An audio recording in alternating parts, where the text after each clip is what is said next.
नमस्कार. Vidarbha food and लाईफमध्ये तुमचे सगळ्यांचे स्वागत आहे. आज करते कैरीचं पणं.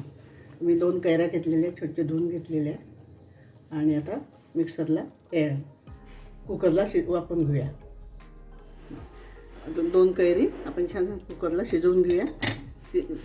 4-5 शिट्ट्या काढून घेऊ छान आणि पाणी घालून घेऊया 1 ग्लास आणि कुकरला शिट्ट्या काढून घ्यायच्या.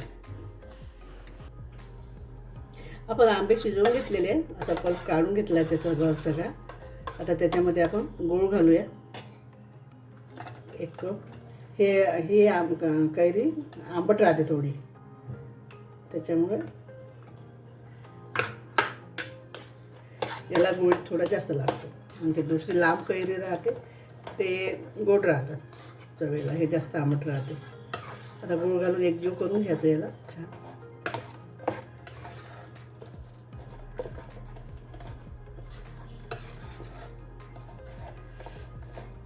सगळं गूळ आणि हे परत एकजीव झालं पाहिजे छान. 3 मिनिटं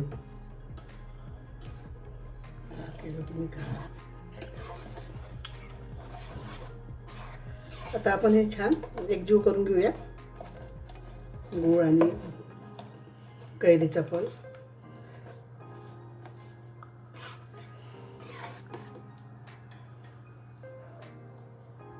गूळ आणि हा पल्प थोडा आपण उकळून घ्यायचा, म्हणजे हे छान घट्ट झालं. उकळून पाक आला की हे आपल्याला फ्रीजमध्ये 5-6 महिने राहू शकतं. हे टिकतं, असं हे टिकणार नाही. आपले उकळे आलेले आहे छान. आता याच्यात वेलची पावडर घालून घ्यायचं आणि हे थंड करून घ्यायचं. थंड करायला ठेवायचं, हे आरामात तुम्हाला उन्हाळ्यावर चालतं. आपण शरबत करून घेऊया. आपलं झालं आहे हे छान. थोडं आपण सर्व करूया. थंड केलं की बरणी करून ठेवून द्यायचं.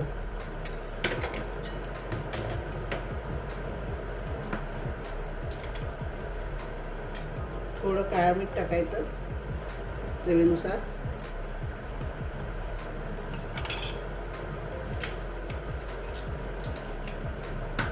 थोडं पाणी.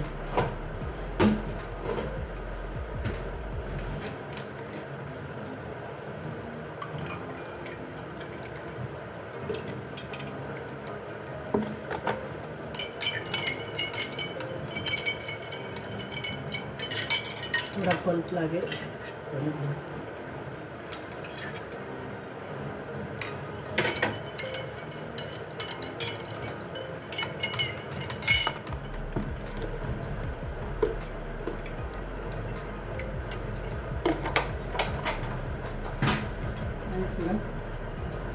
त्याच्यात पुदिना.